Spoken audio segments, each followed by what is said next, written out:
Halo, balik lagi dengan gua di sini Tegar Irsyad. Kali ini hari Kamis dan seperti biasa kalau hari Kamis waktunya kita untuk ngomongin FPL. Let's go.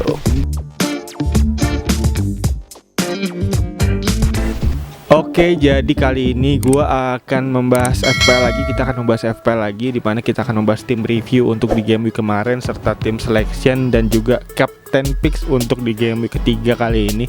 Yang dimana gue juga udah rangkum beberapa nama juga yang cukup oke yang bisa teman-teman gunakan tentunya, dan juga kali ini dimana di game week kedua kemarin yang dimana juga cukup drama ya, dan dimana ada beberapa pertandingan yang cukup drama. Di antaranya ada Manchester United yang berhasil menang di penghujung laga, udah selesai pertandingannya, jadi di akhir laga berhasil menang melalui gol penalti dari Bruno Fernandes, yang mana Bruno Fernandes juga cukup oke untuk penampilannya di game week kedua kemarin. Dan ada beberapa orang juga yang menggunakan Bruno sebagai kapten, juga cukup oke untuk perolehan poinnya. Dan juga untuk di game week kedua kemarin sebenarnya perolehan poin gue nggak banyak ya, cuma 54, dan itu juga ternyata udah cukup untuk membuat gue kali ini bisa panah atas. Yang dimana kali ini gue untuk pertama kalinya sepanjang sejarah permainan FPL gue bisa berada di top 50.000 seluruh dunia. Dan untuk di Indonesianya gue 1080-an peringkatnya, cukup oke. Karena untuk total overall poin gue ada di angka 213 poin, cukup oke juga. Yang dimana kemarin kapten gue adalah Ken, yang dimana sayang banget ada yang sedikit gue sesalkan adalah untuk decision gue untuk menjual Vardy dan membeli Ken. Yang dimana ternyata Vardy berhasil mencetak 3 gol terhadap gawang Manchester City. Ini sebuah anomali yang cukup gede, dimana nggak ada yang menyangka seorang Vardy bisa mencetak 3 gol ke gawang City. Dan bahkan ada 10 orang di 10.000 overall rank, dia mencadangkan Vardy di bench. Itu cukup sadis ya.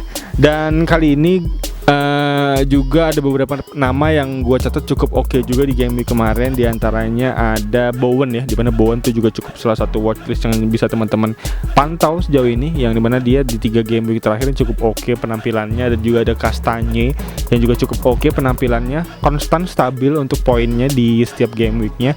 Dan juga ada nama-nama seperti pemain-pemain Everton ya, dimana diantaranya ada Richarlison yang dimana kemarin mencetak gol juga di Carabao Cup, dan juga ada Calvert-Lewin yang 3 gol semalam di Carabao Cup.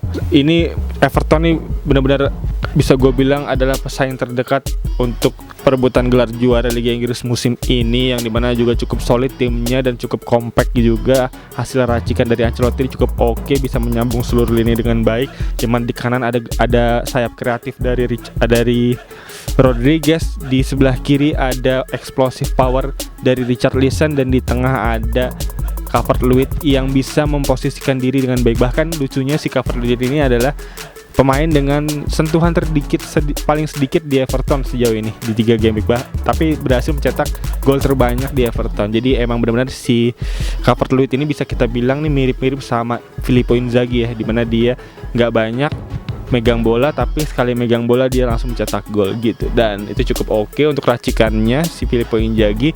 Dan juga ada back dari Everton yang bisa teman-teman pantau juga, ada Digne, yang dimana Digne juga cukup oke penampilannya, dimana banyak assist yang dia berikan tentunya ke lini depan, yang dimana dia overlap tentunya dari sebelah kanan untuk bisa membantu serangan. Dan juga itu cukup oke. Dan selanjutnya gue akan tim selection, yang dimana kali ini gue akan wildcard activated, yang dimana kali ini gue akan menyalakan wildcard gue. Dan juga udah gue susun juga nama-nama pemain yang gue pilih. Dan juga ada perubahan yang gak banyak sebenarnya, hanya kiper gue ganti McCarthy, lalu ada di back, seluruh back gue ganti, dimana kemarin gue back menggunakan Doherty, Trent Alexander-Arnold dan Robertson gue ganti dengan sekarang gue pakai Kastanye dari Leicester City, lalu ada Van Dijk, dan juga ada Digne. Sebenarnya tadi pilihan gue tuh antara Digne atau Robertson, cuman ternyata setelah gue kulik si Digne ini lebih oke untuk perolehan asisnya, dan juga umpan-umpan crossnya juga lebih oke.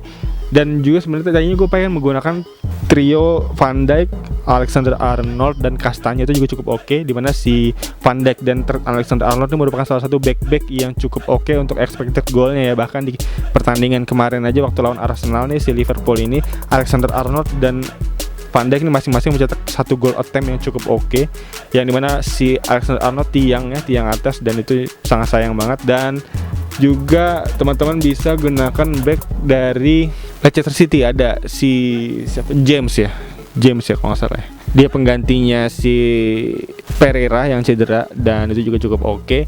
Selanjutnya untuk lini tengah gua juga nggak banyak ganti. Yang gua ganti cuman si Aubameyang dengan Kevin De Bruyne.